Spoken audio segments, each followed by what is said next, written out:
नमस्कार, झारखंड के समाचारों में आप सबों का स्वागत है। आइए जानते हैं आज की मुख्य बड़ी खबरों को। पटना कोलकाता ग्रीनफील्ड एक्सप्रेसवे से जुड़ेगा देवघर, 12 घंटे में पूरा होगा नेपाल की राजधानी काठमांडू का सफर। झारखंड के सबसे पिछड़े संथाल परगना के गोड्डा संसदीय क्षेत्र के लोगों को दो बड़ी सौगात, दो ग्रीनफील्ड एक्सप्रेसवे भारतमाला 2 से मिली है। रक्सौल हल्दिया 695 किलोमीटर की सड़क 54,000 करोड़ की है, जबकि पटना कोलकाता 495 किलोमीटर सड़क 21,000 करोड़ की है। हल्दिया पोर्ट से जुड़ने वाले एक्सप्रेस वे की निविदा निकाली जा चुकी है। पटना कोलकाता एक्सप्रेस वे को सैद्धांतिक मंजूरी दी गई है। सांसद निशिकांत दुबे ने बुधवार को अपने आवास पर कहा कि गोड्डा संसदीय क्षेत्र की जनता को दो बड़ी सौगात मिली है। दो ग्रीनफील्ड एक्सप्रेस वे से यहाँ के लोगों का पटना, कोलकाता और नेपाल की राजधानी से सीधा संपर्क हो जाएगा। पीएम किसान की किस्त अगर पति पत्नी दोनों ले रहे हैं तो दर्ज हो सकता है धोखाधड़ी का केस, जाना पड़ सकता है जेल। पीएम किसान सम्मान निधि योजना का पात्र नहीं होने के बावजूद लाभ लेने वाले अपात्र ये भूल गए हैं कि उनका नाम आधार और पैन से लिंक है। ऐसे में उनकी आमदनी से लेकर अन्य विवरण का पता लगाना सरकार के लिए आसान है। झारखंड में तो अपात्र किसानों के खिलाफ धोखाधड़ी का केस दर्ज किया जा रहा है। वहीं उत्तर प्रदेश के कुशीनगर के उप कृषि निदेशक बाबूराम कहते हैं, तहसीलों से ऐसे किसानों का डेटा तैयार किया जा रहा है जो गलत तरीके से पीएम किसान की किस्त ले रहे हैं। डेटा तैयार होने के बाद वसूली की नोटिस जारी की जाएगी। आप सबको को बता दूं कि उत्तर प्रदेश में ऐसे किसानों से वसूली की प्रक्रिया भी शुरू हो गई है। मैनपुरी जिले में प्रशासन ने 9,219 अपात्र किसानों की सूची कृषि विभाग को भेजी है। विभाग ने इन अपात्र किसानों को नोटिस जारी कर पीएम किसान का पैसा जमा करने का आदेश भी दिए हैं। झारखंड में कक्षा 1 से 8 तक स्कूल जल्द खोले जाएंगे, जानिए ताजा अपडेट। झारखंड में कक्षा 1 से 8 तक स्कूल जल्द खोले जा सकते हैं। स्कूली शिक्षा एवं साक्षरता विभाग के सचिव राजेश शर्मा ने जिला शिक्षा पदाधिकारियों तथा जिला शिक्षा अधीक्षकों को कक्षा 8 तथा इससे नीचे की कक्षाओं के लिए भी स्कूल खोलने की आवश्यक तैयारी करने के लिए कहा है।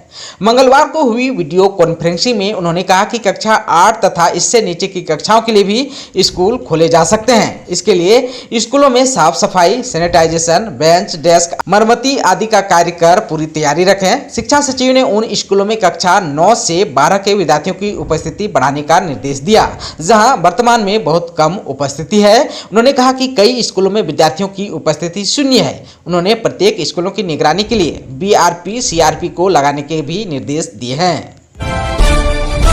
कैंसर, किडनी, लीवर के इलाज के लिए झारखंड सरकार देगी अधिकतम 10 लाख रुपए, जानिए सरकार का क्या है प्लान। झारखंड में कैंसर, किडनी प्रत्यारोपण, लीवर के गंभीर रोगों, एसिड अटैक सहित सभी असाध्य बीमारियों के इलाज के लिए मरीजों को अब अधिकतम 10 लाख रुपए मिल सकेंगे। मुख्यमंत्री गंभीर बीमारी उपचार योजना में इसे लेकर बदलाव करने की तैयारी है। अभी तक इस योजना के तहत मरीजों को असाध्य बीमारियों के इलाज के लिए अधिकतम 5 लाख रुपए मिलते थे।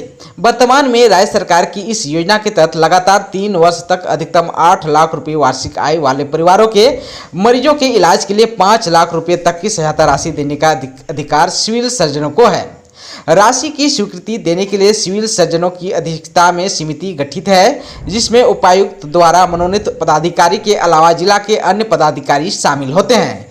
कई मामले में मरीजों को इलाज के लिए 5 लाख रुपए से अधिक की आवश्यकता होती थी, लेकिन उन्हें अधिक राशि नहीं मिल पाती थी। हालांकि योजना में प्रावधान है कि विशेष मामले में यदि 5 लाख रुपए से अधिक राशि की जरूरत है तो कैबिनेट की अनुमोदन से इसकी स्वीकृति दी जा सकती थी, लेकिन विभागीय जटिलताओं तथा जानकारी के अभाव के कारण ऐसी मामले कैबिनेट तक जा नहीं पाते थे।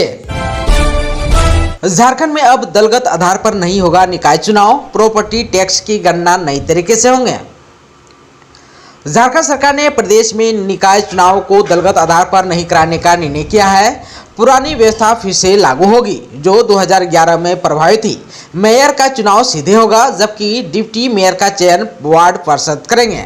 मंगलवार को कैबिनेट ने नगरपालिका संशोधन अधिनियम को स्वीकृति प्रदान कर दी है। इसके साथ ही राज्य में संपत्ति की गणना का आधार भी बदल जाएगा। नगर निकायों में प्रॉपर्टी टैक्स का निर्धारण अब सर्किल दर के आधार पर होगा और कॉमर्शियल भवनों के लिए टैक्स की दर सामान्य से 2 गुना होगा। मंगलवार को कैबिनेट की बैठक में 24 प्रस्तावों को स्वीकृति दी गई। झारखंड के सीएम हेमंत सोरेन बोले, झारखंड में उद्योगों का विस्तार और पूंजी निवेश होगा। झारखंड के मुख्यमंत्री हेमंत सोरेन ने राज्य में उद्योगों के विस्तार और पूंजी निवेश की बात कही है। झारखंड मंत्रालय में पत्रकारों से बातचीत में हेमंत सोरेन ने कहा कि देश और राज्य वैश्विक महामारी कोरोना वायरस के दौर से गुजरते हुए अपने अपने स्तर पर प्रयास कर रहा है। दिल्ली में 27 और 28 अगस्त को इंडस्ट्रियल समिट के जरिए राज्य सरकार दूसरी बार पूंजी निवेश का प्रयास करेगी। इस बार राज्य सरकार का प्रयास होगा कि प्रदेश में उद्योग विस्तार के साथ साथ पूंजी निवेश भी हो। राज्य सरकार की कोशिश प्रदेश में बीमार उद्योगों को जीवित करने की होगी। जो औद्योगिक इकाइयां चलने की स्थिति में नहीं है उन्हें बंद कर दिया जाएगा, लेकिन जो उद्योग चलने की स्थिति में होगी उन्हें जरूर चलाया जाएगा। संस्थानों के निजीकरण को लेकर मुख्यमंत्री हेमंत सोरेन ने केंद्र सरकार की कथनी और करनी पर सवाल उठाए। उन्होंने कहा कि केंद्र सरकार के हिडन एजेंडा पर नजर रखने की जरूरत है।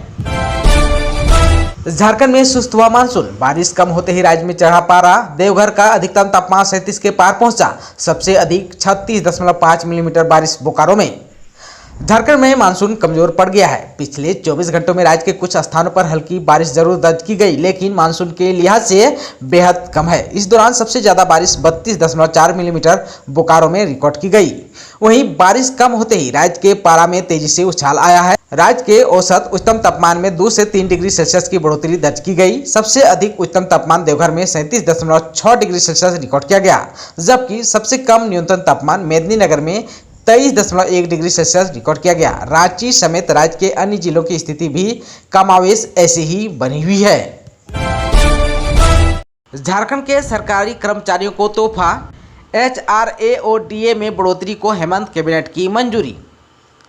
झारखंड के सरकारी कर्मचारियों के लिए खुशखबरी है। केंद्र की तर्ज पर अब झारखंड में भी HRA यानी हाउस रेंट अलाउंस में बढ़ोतरी की गई है।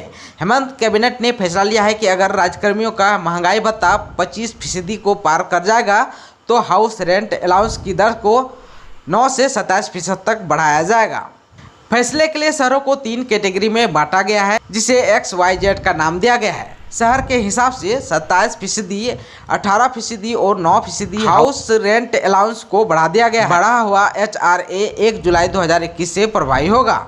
इसके साथ ही झारखंड सरकार ने छठा और पुनरीक्षित वेतनमान में महंगाई दर में बढ़ोतरी की है और महंगाई भत्ता 164% से बढ़ाकर 189% किया गया है, जो 1 जुलाई 2021 से प्रभावी होगी। पेंशनधारियों को भी अपुनरीक्षित वेतनमान में बढ़ोतरी का लाभ मिलेगा।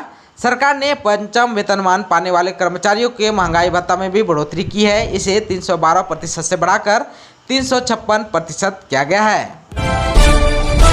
झारखंड के शिबू सोरेन ने अपनी पुत्र वधू सीता सोरेन को जारी किया नोटिस। जानिए पूरा मामला क्या है।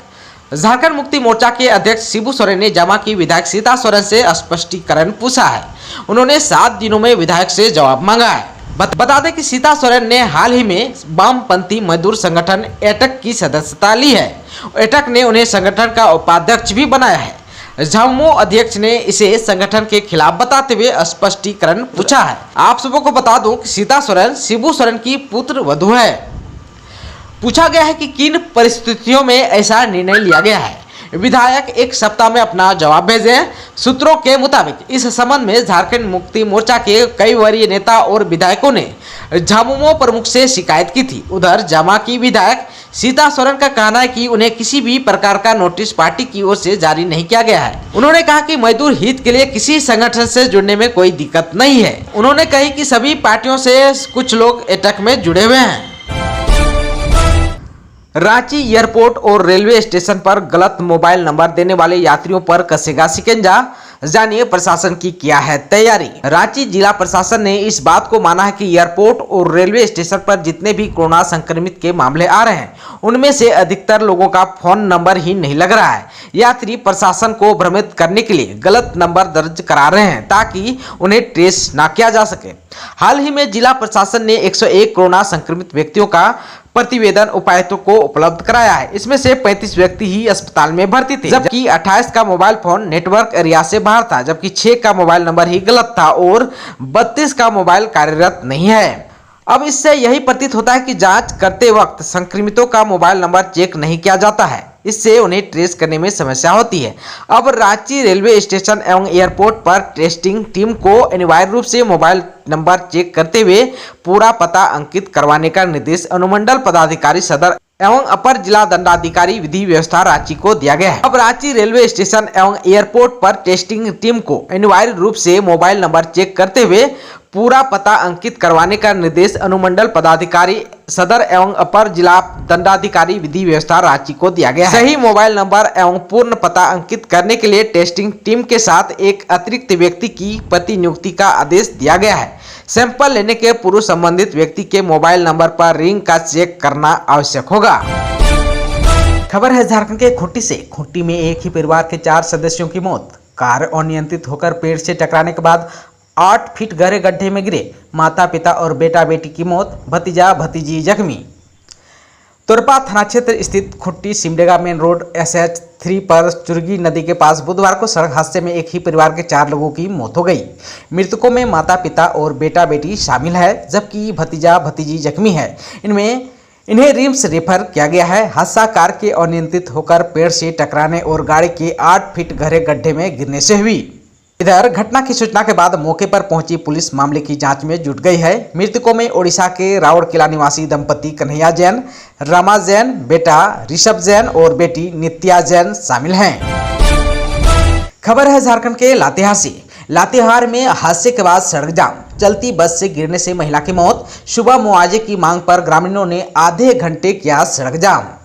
NH 99 चतरा रांची मुख्य मार्ग पर झिकिया नदी पानी टंकी के पास चलती बस से नीचे गिरने की वजह से एक महिला यात्री की मौत हो गई। महिला बालूमाथ से अपने घर गोनिया पंचायत आ रही थी। घटना मंगलवार शाम की है, पर इधर बुधवार की सुबह ग्रामीणों ने महिला के परिजनों को मुआवजा दिलवाने की मांग पर रांची चतरा रोड को आधे घंटे तक जाम रखा। मृतकों की पहचान रेशमी मौसमात के रूप में की गई। वो बस से आ रही थी। इसी दौरान बस खराब सड़क पर आई और हिचकोले की वजह से महिला गेट से नीचे गिर गई। बस का पिछला पहिया महिला के सिर को रौंदता हुआ आगे बढ़ गया और उसकी मौत हो गई। इधर सुबह सड़क जाम की सूचना के बाद मौके पर पुलिस पहुंची और लोगों को समझाकर जाम को खत्म करवाया। दोस्तों, अगर आप चैनल पर नए हैं तो प्लीज चैनल को सब्सक्राइब कर बेल आइकन को दबा दीजिए ताकि खबरों का अपडेट आपको मिलता रहे। इसके साथ ही आज के खबरों में बस इतना ही। हमें दीजिए इजाजत। नमस्कार।